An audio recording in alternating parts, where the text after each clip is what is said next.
Ja, god morgen og hjertelig velkommen alle sammen. Først så skal jeg bjøre akkurat gjesten som kommer der ærestand fra.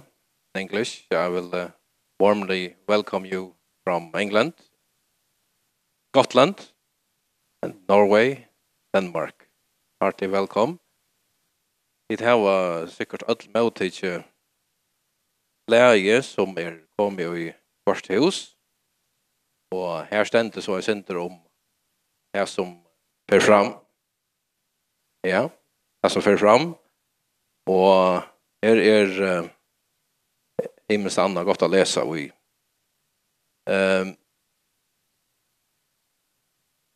Ráðstevnan som vi har kjøpt for i år, hon vi har valgt å sette fokus av og gjør sint nekkbors ur i år tog at vi til førre nattla at ivetekka persons- og husfalka og arvarat halsøkje fra Danmark til Førjar og i tog samband om verur fosturtøku øysene ivetekjen og helst brøyt. Men kvann vi det vet vi ikke. Det som ikke hever tåsa nek om og gjør noen arne som vi har arbeidet i ProVita när människa man i samband med fosturtøku og øysene nå til 17 årene for avleiðingar hever fosturtøku for personer og øysene for samfunnet. Og til hesebei evnene som vi har valgt at sette fokus av så at de som sitter i allmännon regi till lojande och ösne innanför samkomma och ösne personer i samfunnet annars och nu få så gott grundarle att ta stöv utifrån. Vi har valt att göra det vi bjöa himmelskon falkon till Førjar som ösne fåast och här finns vi fosturtøkuspurningar och avleiðingar fosturtøku. Her i midten John Smeaton fra SPUC i Bretlandet, Society for Protection of Unborn Children. Det som har li okkon særlig av hjärsta at sette fokus av avleiðingarna av fosturtøku og øysene kvært vi kan gjerast og i samband. Og her har vi i ProVita, her har vi Rachel's Vineyard, gjørst og en rønder i Førjun, som vi halta at det av ser større tuttning at vi får gjørst møyra vi. Så jeg skal vi har sånn gjøre det enda for hjertelig velkommen og vevnig at vi får en gående det. Skreien i det. Og nå er det sånn at den første fyrleste halvdreieren var John Smeaton fra Spuk. SPUC, Society for Protection of Unborn Children, og det en den eldste pro-life-fellesskapen i heimen. Det er sånn at bank for at folka samståndes, og at de som har kanskje synte trobult av skilje engst, de færre øysene få det vi. Men kanskje det ikke alltid så nevnt at omsette det som vi har sagt, men det klarer vi at vi ikke har bank. Men hun blir da vel. So if I John Smeaton, welcome, and you will have the honor to be the first speaker, and you can introduce yourself and your background.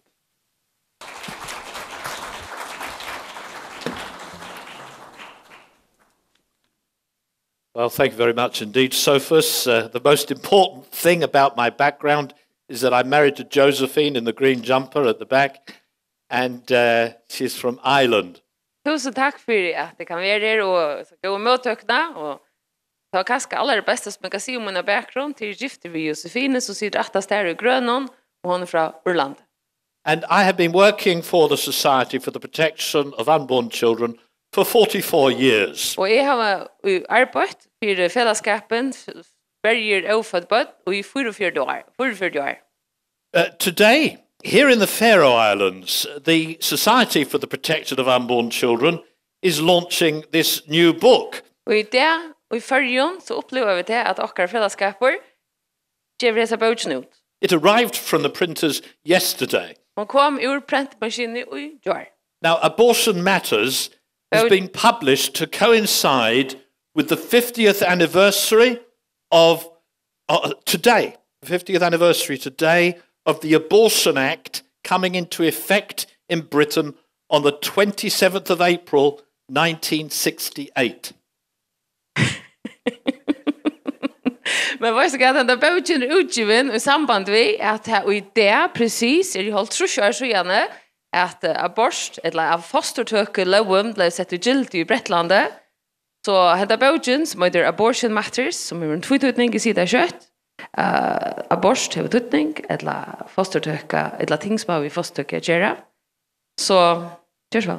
It seeks to provide clear, convincing answers Hon boken hon röjner hur så svär att komma vid gåvon och urbevisande svärdon to the most fundamental questions relating to abortion, not least till de allra mest grundläggande tingen som har vi fosturtøku att göra och inte minst why abortion is always wrong kvita alltid är skofta framja fosturtøku and how women are also victimized by abortion. och hur kvinnor ösne gerast offer för fosturtøku eller att få finna fram fosturtøku.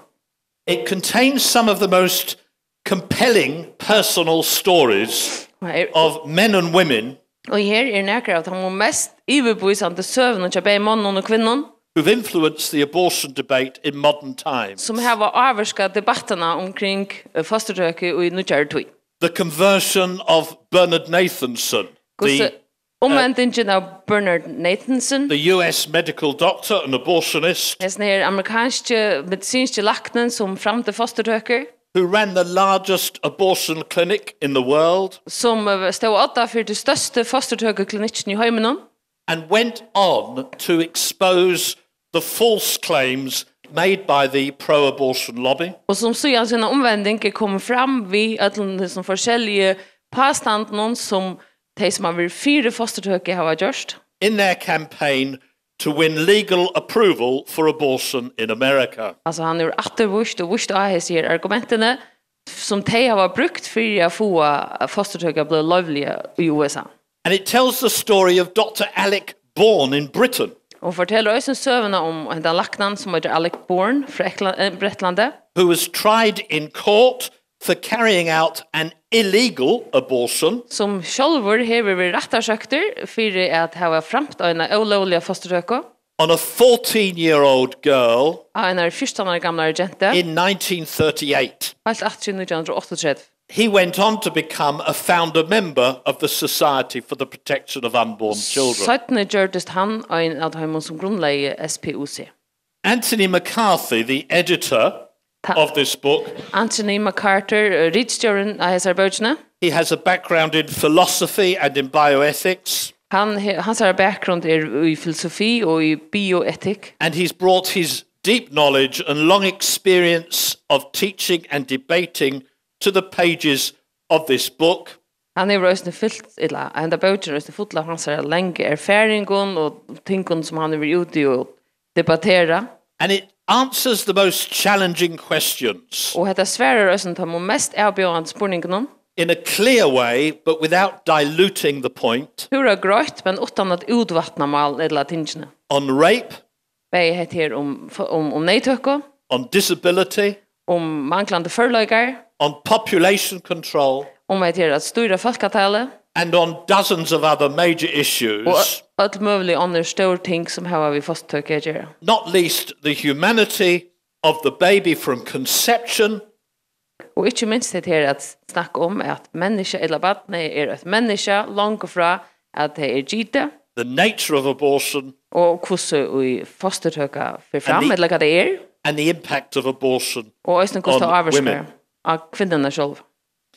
Our two-day conference, starting today, Men den här ráðstevnan som börjar idag som börjar för det är as I mentioned, coincides with the Abortion Act coming into effect in Britain, händer samstundes vi att det håll 30 år sedan att fosturtøkuloven tog eller kom i gilt i Bretland. following which 9 million unborn lives Og som haft vissar at 9 millioner ofödd bøtten eller liv have been destroyed. I øyløgt. It's important that the people of the Faroe Islands Til tøtning at føringar learn the truth behind such mind-numbing statistics. læra sannløyganar aftanfyrir sér helt begrybelige tølne. At present, there is pressure being brought to bear in different parts of the world, including in the Faroe Islands. Fyrir tøyina så var snekk áhersla løgt av ymsastan I heimen og øysni fyrjun to seek to normalize abortion altogether. at få folk at godtaka eller at halda det at fostertøka et pura normalt ting. I understand that there's a group here which wants abortion to be totally unrestricted. Som I skilje så det også en bølger av føringon som ønsker at fostertøka skal være fullstendig lovlig på alle måter. Now, the same is true, I am unhappy to say, in Britain. Og til kjetter av å si at så har vi det også I større Bretland. Early in 2016, for example, Først I 16 til dømes, the Royal College of Midwives publicly called for women to be allowed to have abortion at any stage in pregnancy for any reason without any obstacles. så sier universitetet her som Gjerramur ble utboende at det gjør det en utsøkning om at hver eneste kvinne skulle på 8 kvart tidspunkt kunne få fremtiden av fostertøku utan nekka som helst roks. Now, these developments are part of a growing tendency in society to dismiss the view that there may be anything at all fundamentally wrong with Og abortion. her vidle, den tendensen vidle få gjøre til at vi akkurat samfla skal det bli på tammatan at det skal ikke være nekka som helst som setter spurning vi fostertøk spurningen om det nu rett eller ikke. Universities are witnessing pressure to ban pro-life groups Man opplever I universiteten at det vil truslagt da, så at det vil forbøye at hava pro-life eller hava ProVita bølgar, whose members wish to engage in serious debate about the moral questions that abortion raises. Hvis det her bølgane som ikke simpelthen var vi I debatten om de moralske tingene som vi kommer fostertøk. For example, the University of Strathclyde, where my colleagues come from, in Scotland, Til dømes universitetet I Strathclyde I Skottland her som mine kolleger kommer fra, banned anti-choice groups on the grounds that such groups violate the safe space of students. det nok da som bølgen, altså som mødrabort, at komme inn til det søtte til at de øregva og frien, eller øregva og sinnestøvende til studenten.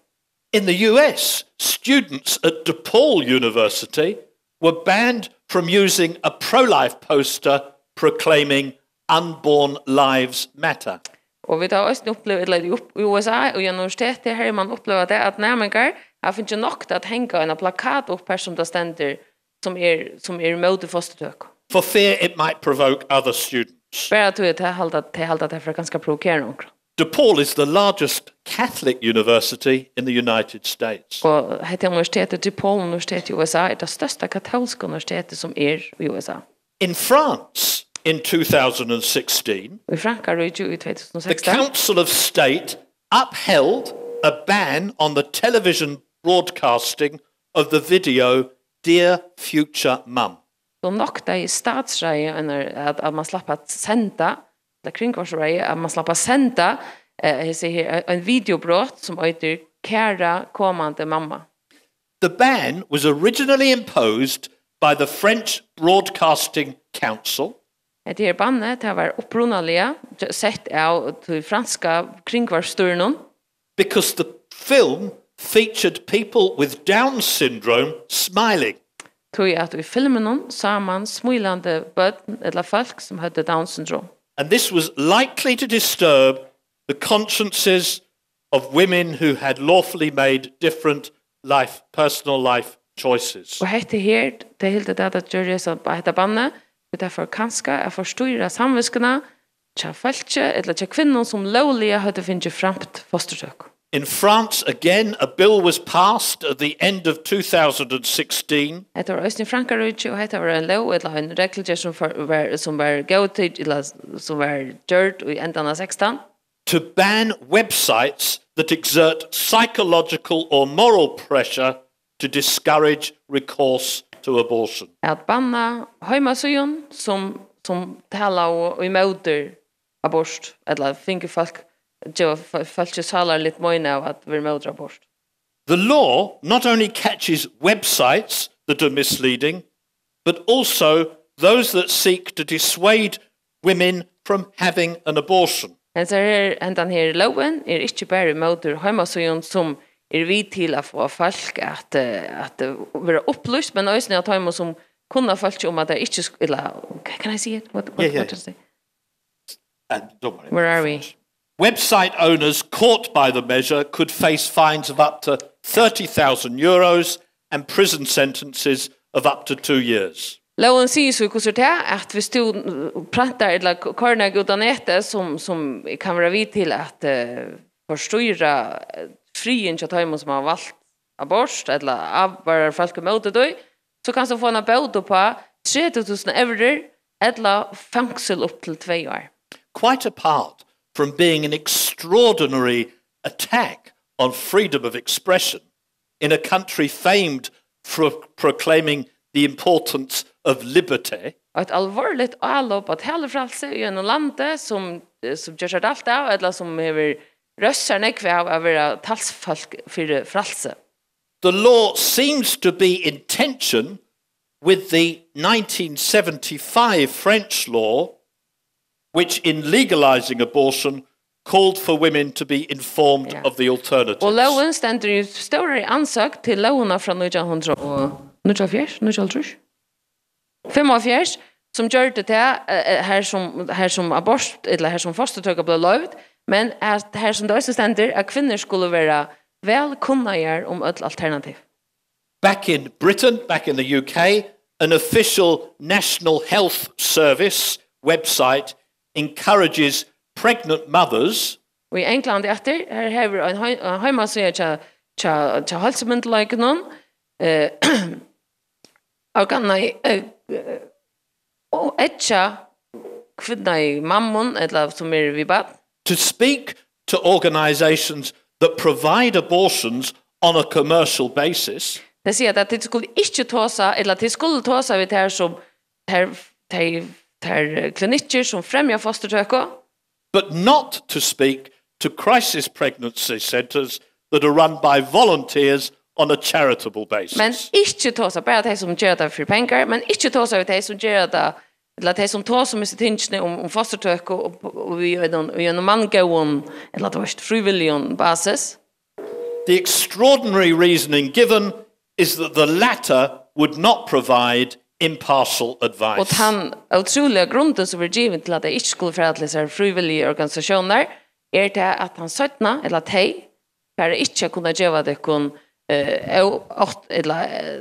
objektivt. This is why this conference is so important. Tog hentan her konferensen så viktig. Around the world, human lives are ended by abortion Runt om i heimen så var han menneskeliv enda i fosturtøku. according to certain estimates from the pro-abortion and the pro-life side. Omkring, man sier beitølene på meg, altså beit som fire og møte fosturtøku, sier at det cirka Of more than one every second, at det er frem til mer enn 1 fosturtøku per sekund. with an annual toll of more than 56 million abortions a year. Så et tal om året at det var mer enn 530 millioner fosturtøkur om året. Every one of those abortions represents a deliberate attack on a living unborn child, For en øyneste av som fosturtøkene et avlåp, et bevusst avlåp av et menneskeliv, and in a whole variety of ways, og på alle mulige måter. the woman is also a victim, Til kvinnan som fer frem til fosturtøk også et offer, as you'll hear particularly in Claire Bremner's presentation tomorrow. som tid for høyre mer om i framløvende til Claire Bremner i morgen. We need to spread the truth about abortion while it is still legal to do so. Vi var nødt til å ta oss om sannløyken at det for fosturtøku men at det fremvis lovligt å gjøre det. That every abortion involves two parties, At hver eneste fosturtøku har två som involverade i. mother and baby, Mamma og barn. and in killing one of those parties, Og så langt som du dreper annan døra, the abortion often leaves the other truly harmed too. så vil hin og som hever via fosturtøkene gjøre øysene skatt. And we need to spread the truth about abortion while it is still legal to do so. Og vi må jo også ta oss om sannløyken at han for fosturtøku men det lovligt. That for men and women for whom abortion is not currently an issue that directly touches their lives, Så at hei falskene til menn og kvinner som ikke endelig har fosturtøku nære på hjertet eller liv på nå, they can arm themselves with the truth må brynja seg sjálva ved sannløyken so that they can see through the deceits that have colored the abortion debate for many decades. Så det suttje jøk noen liknende og svige som hever lita fosturtøku debatten av det sørste årene. We need to spread the news Vi er nødt, eller vi må døla tøyntene, while it's still legal to do so. men vi enn sleppa å gjøre det. That there are alternatives to abortion, Simpelthen til at det jo alternativ til fosturtøku. so that mothers may be moved to find an alternative resolution which recognizes the right to life of their child. Så at mammer sleppa at gjøre et annet vel som hever, eller som verduisetter retten til livet til å ta bad. And we need to spread the truth too about the pro-life movement generally, including here in the Faroe Islands. Og vi må jo også få sannløkene ut om pro-life eller ProVita politikken generelt, også her i Førjun, While it's still legal to do so. men vi enn sleppa. That far from condemning those who recently or perhaps long ago experienced an abortion, Men lengt fra at fordøma tøymo som kanskje nøyliga eller lengt siden heva oppleva eller finnes fremtiden av fosterdøm. the position of the pro-life movement is not to judge others. Tøy at det som ProVita arbeidsstande fire bestemt ikke at døma ånder. Women who have undergone an abortion deserve and receive loving support from pro-life people. Kvinner som har finnes fremtiden av fostertøku hava oppebord og øya få Including here in the Faroe Islands. øya få omsorgan fra pro-life falske øysni her i Førjun. Amongst whom are those who have experienced abortions themselves, which they very deeply regret. Ja, nekvar av dem som standa eller engra nekvar som der finnes fremt. And we must make it clear that the pro-life movement recognizes in a proper and compassionate way the difficulties faced by many pregnant mothers. Ja, og vi må jo også skilja til som ProVita folk at nekvar mammer standa i en øyelig troblar støv. But this recognition must never prevent us from speaking clearly about the reality of abortion. Men hva støver kunne være troblar som at det heller ikke funnet noe at ta seg grøtlige om tøtningen eller om fostertøku eller hva det vi visser. One of the most important aspects of the whole abortion debate is the question of what the woman is carrying in her body. Ja, og en av den største og fundamentalaste spurningen som vi alltid til å gjøre til hva det som kvinnan ber i sin mørliv. Is the woman gestating an actual human being? Ber hon et veriligt menneske? When does the life of an individual human being begin? När börjar livet? Today, from a scientific point of view, the question of when a new human life begins is relatively uncontroversial. Og vet du, i det, fra en visdelig perspektiv, så det rimelig nemt at definere når livet börjar. Birth is an important stage in a baby's life. Det är viktigt i livet när en barn har varit fött. But that life begins many months earlier at fertilization. Men livet börjar längt åren, när man har åren vid gittnai. Any search will quickly yield authoritative statements Och det var öliga lätt hvis du får gröna det lutsynder att finna att detta passar. by eminent human embryologists, Det säger de som kan foster. which confirm this point. Och de vill göra pura samtvisningar att ta börja liv. To give just two examples, Bara för att komma vid två mot dömen. although life is a continuous process, and I quote, Och jag citerar det, självt om livet är en avhållande process. fertilization is a critical landmark because under ordinary circumstances, a new genetically distinct human organism is thereby formed. Så gittnavur ett viktigt touchpunkt till att under vanliga omstövon så blir det ett nytt och genetiskt distinktivt människa börja från turstund.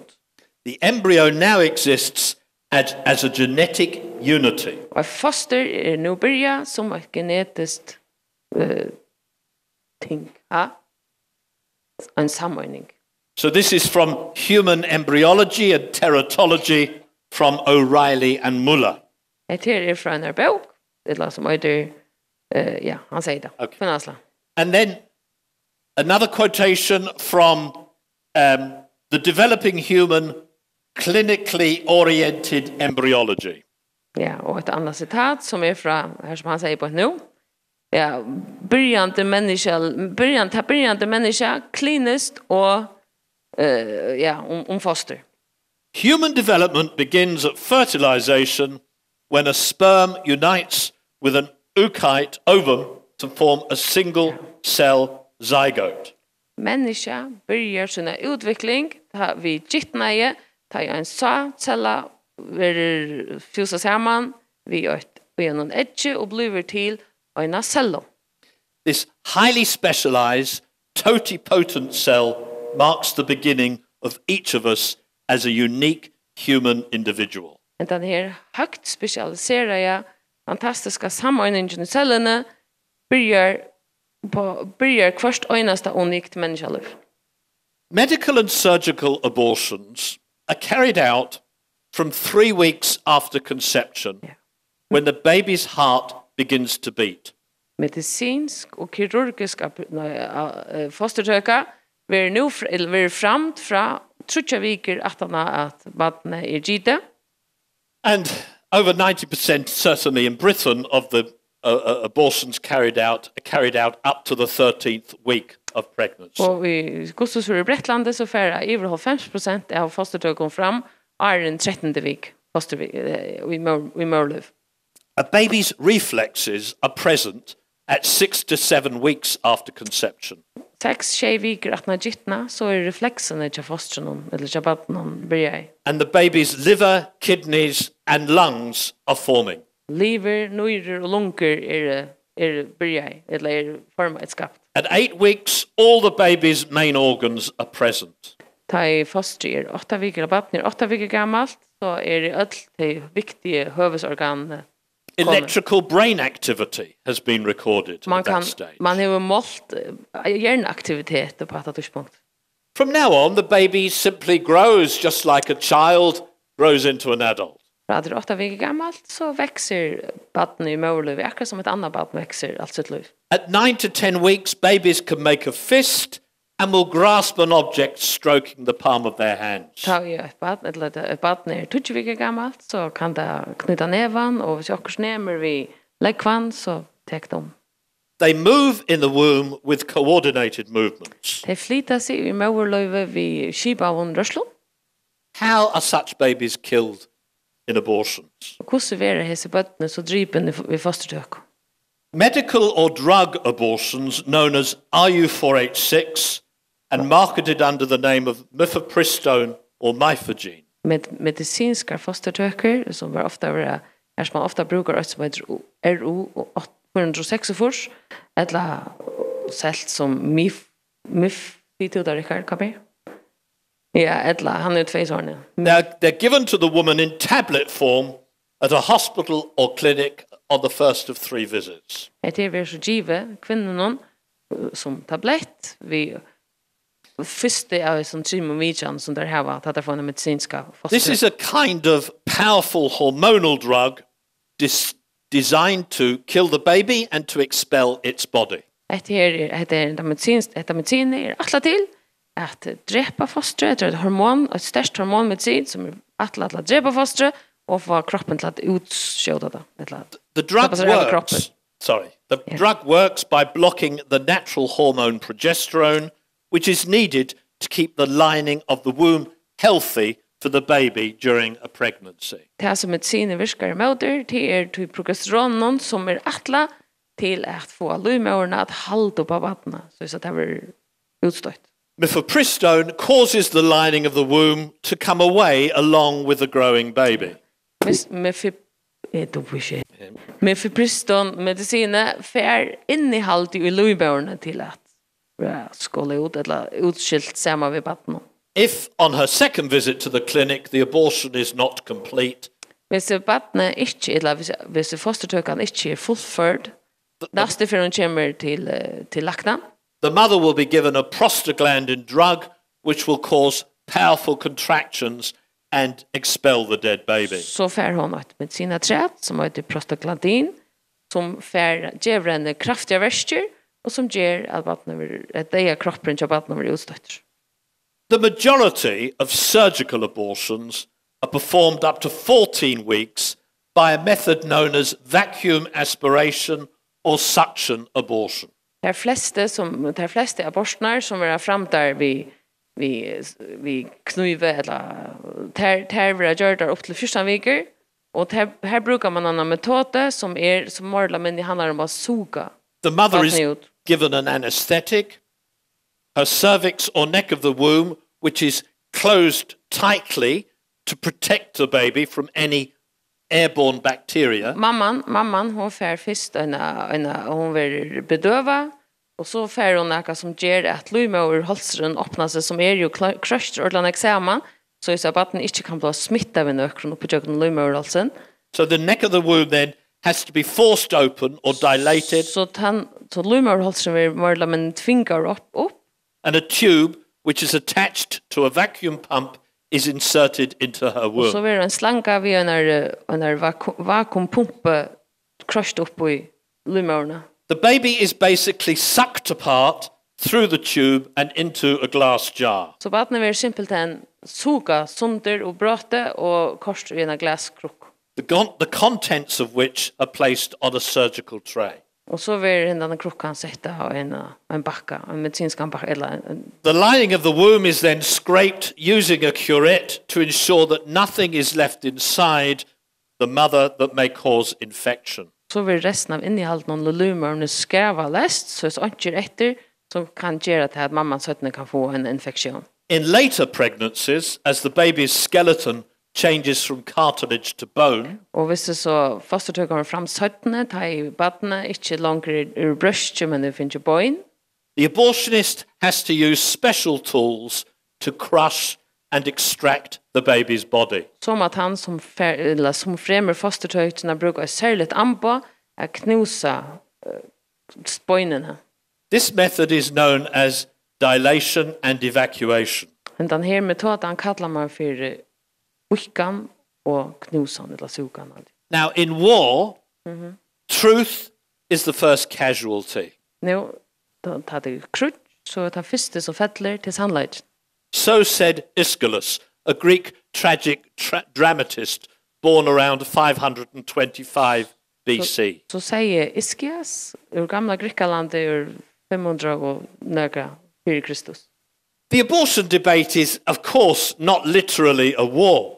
Nu den debatten omkring abort är så att det inte bönlös är krutch. But passions do run high on both sides of the argument. Men folk føler størst av båda sidor. And the number of human lives lost to abortion in the past 50 years around the world Og tale av tøymon som deg, årsaka av at det tidsen i måløyvet sørste altrusjørene, far exceeds the number of lives destroyed in all conflicts in all of recorded human history. nekv hakre enn hverst øyneste mannaløy som mister nøkron krutje i allare mannasøv. Peter Singer, a contemporary philosopher and public supporter of abortion, Peter Singer, som en nutøyer filosofer, og som også fire fosturtøku, does acknowledge that, and I quote, han teger under vi, eller aksepterer, og jeg citerer, there is no doubt that from the first moments of its existence, an embryo conceived from human sperm and eggs is a human being. Til ønsken vi at et menneske, eller at fra til første løtene, at et foster blir skapt, altså fra en sæcelle og et egg kommer sammen, så har vi et menneske. This is from Professor Peter Singer's book, Practical Ethics. Etter bøkken til Peter Singer, Practical Ethics. The scientific evidence is clear, and even many of the strongest advocates of abortion have conceded the point. Ja, kjalt at det visentlige prekviner halvgrøy og flekk har aksepteret det.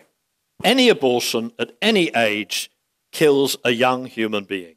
Du kanst ikke sutja bort fra at fostertøka fra nærker som helst aldre dreper et ufødt barn.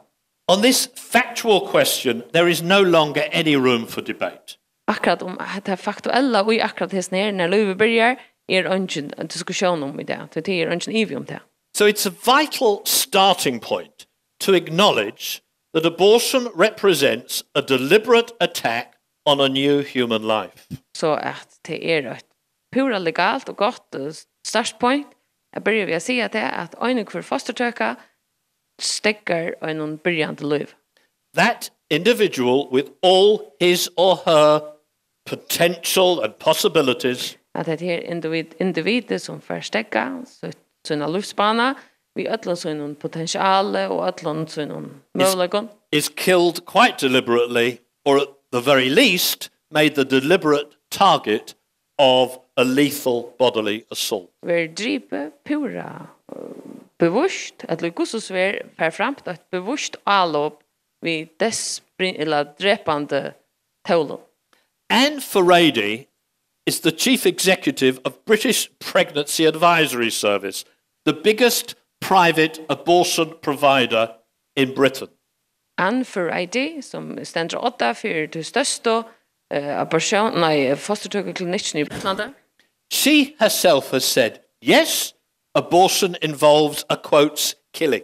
Ja, og hun har også sagt, ja, abort inneholder drap. In the sense that it stops a beating heart. På den måten at det stekker en slående hjerte. But she hurries to add, Men så skunder hun seg å legge rett. but not in the sense that it stops a person from living. Men ikke på den måten at det stekker en person i hjerte. Now this is very important because there's a very clear response to this argument from the pro-abortion lobby. Og det et øyelig viktig ting, det et øyelig klart svær fra tøymo som fire abort-lobbyen til tøymo. The pro-life movement is seeking to implement Article 3 of the 1948 Universal Declaration of Human Rights, which upholds the right to life. Det som ProVita, eller det som mot abort, gjerne vil ha implementeret lovene, det det som fær fra menneskerettar sottmålene, så stender i artikel 3, eller paragraf 3. And Article 2 of the United Nations Declaration Han sier, artikel 3 sier, det var stand fra 48, han sier at alle mennesker har rett til liv. Det er det vil jeg ha nå i lovgivningen. Og så det paragraf 2 sier, states, and I quote, og sier han, everyone is entitled to the rights and freedoms set forth in this declaration. Han stender også i mannavirði sottmálanum at öll har rett til og frelse til alt det som sett fram og i hesar lovgivningen. Without distinction of any kind. Det skal ikke hindrast nøkron, altså det ikke som skal frasies eller retten. Such as race, color, sex, language, religion, political or other opinion, national or social origin, property, birth, or other status. Ja, det må jeg bare lese. Kvørste, rasa, liter, kyn, mal, religion, politiske eller preferenser, nationalt eller socialt, hvordan du øyer, om du er fødder eller annan status, skal nok ta der rettentene som jo i menneskerettssattmalen. Scholars say that the list is intended to mean that it is completely exhaustive of all categories. Det som lært folk har hva si om etter, det at den her listen er skrivet over så vidt og lengt, at han skal være at han simpelthen skal ønske ivervære om at han er galtende for ødel. And Article 6 of the Universal Declaration Og i satte paragraf, et artikkel stender, states everyone has the right to recognition everywhere as a person before the law. at først øyneste menneske har rett alle stedene at være virkjenter for loven. After the tragic experience of the Second World War and Nazi Germany, Det her skriver at han de tragiske hendingene som var frem og Nazi-Tyskland under 17. Heimspartiet. the drafters of the Universal Declaration wanted to ensure that legislators could never treat a particular group of people Så gjør det tar som skriver ved sier lovgjøvingene, for vil det gjøre det, sikre seg at det for aldri være så at en særlig bølger av folket people such as unborn children, til dømes ufødt bød, as non-persons. for å kunne være dømt eller være oppfattet som ikke-personer. Now, the right to life of unborn children is also upheld in the 1959 Declaration on the Rights of the Child, Og i Nujal har vi det også en lov og en badnarettarsattmåla som sier at alle har rett til liv, and in the 1989 Convention on the Rights of the Child. og også i 1900 og Nujafors også en badnarettarsattmål. And I quote from that, Og her leser jeg fra the child, by reason of his physical and mental immaturity, at badne orsaka av sin fysiska eller mentala obunnaskapet needs special safeguards and care, including appropriate legal protection skal hava særliga omsorgan og som også innehelder lov eller avra vardur av lovene. before as well as after birth. Begge åren og attana av at ni er født. 200 years ago, slavery laws in Britain denied human rights to black slaves. For 200 år siden så var mannaretten til nokta svørston eller slavon i Bretland. With the result that their owners could treat them cruelly, beat them, or even kill them if they wished. Og hette vissar at de som åtte trallene kunde færa vitt om akkurat som de ville slå deg, for illa vitt om enda drepa deg. In other words, slaves were treated as less than human, as non-persons. Man kan også kalla seg såleis at traller var ikke bedre av være menneske. Even though the law said that slavery was acceptable, and people thought, well, this will never change. Og hese tingene var enda lovlig til at loven sier at det var lovligt at hava traller. Og folk sier at det er for aldri være øvelse. We now see clearly that this was morally very wrong. Men vi okkar egen så synes vi tydelig at dette moralsk var helt ut av lei. The same is true of legalized abortion Og today. det samme gjør seg galtande om lovlige fosturtøku i det.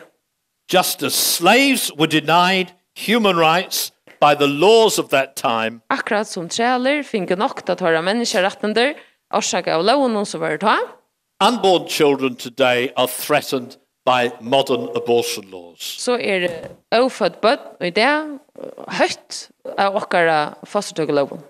Now, the position of the Society for the Protection of Unborn Children in all of this is that the only thing which really protects society's weakest, most vulnerable human beings Det som okkara støva, som de som verja liv i Bretlandet, at disse her allar voikaste menneskene, eller, ja, are moral absolutes.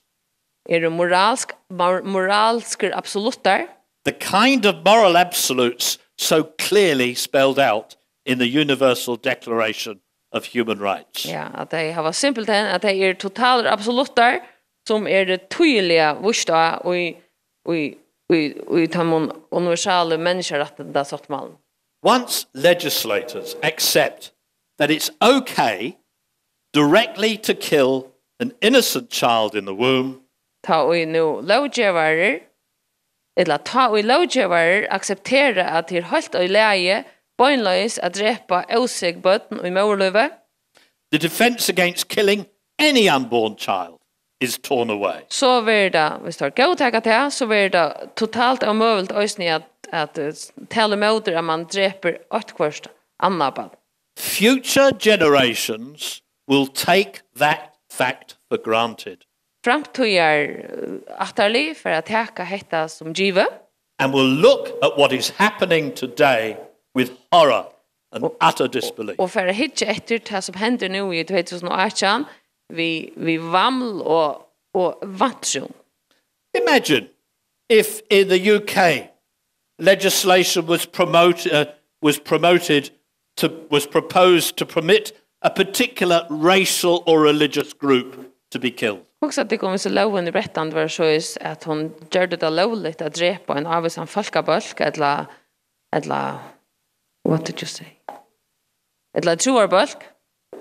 The logical outcome of such legislation would be that everybody's human rights would be threatened because the unequivocal respect for the dignity of human life had been removed from the statute books. Så hej det ösnen betytt att åtta kvart människa eller en kvart människa rätter en kvart människa häver hötter så det hej ösnen betytt att man är tidigt tecknarna cha människan väck från statusen alltså jag vet inte jag hoppas det han. For this reason, those concerned about the killing of the unborn child must avoid the stance of neutrality. Tøy mot hej som lägger något som helst oj eller som huxa om det att drepa ofödd barn. De må låta vara vi att ställa sig på neutral i debatten. We do not apply the standard of neutrality elsewhere. Vi brukar inte till att vara på tvärst neutraler där vi snackar om andra ting.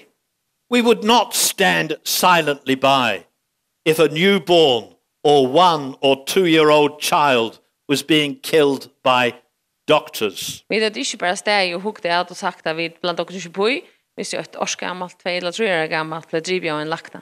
On the grounds that we do not personally approve, but in the end it's up to others to decide for themselves. Nu personligen så tar vi det inte undervisning, men vi det helt inte bara sagt att man underfinner det är allt.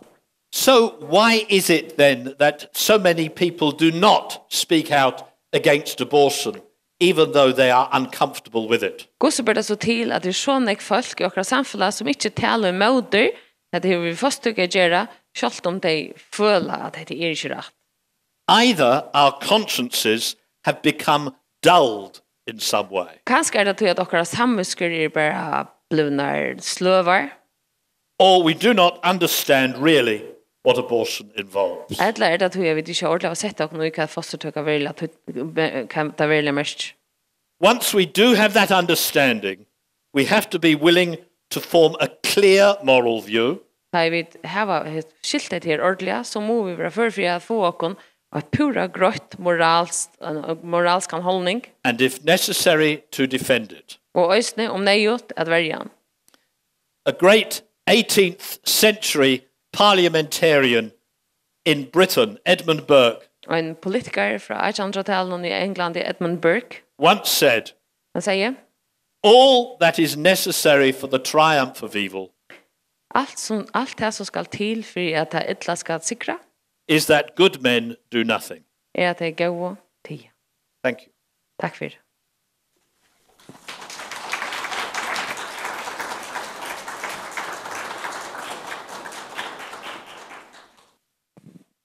Ja, det var hövet till att sätta spårningar. Och John, you're up to some questions if there are. Yes, sir.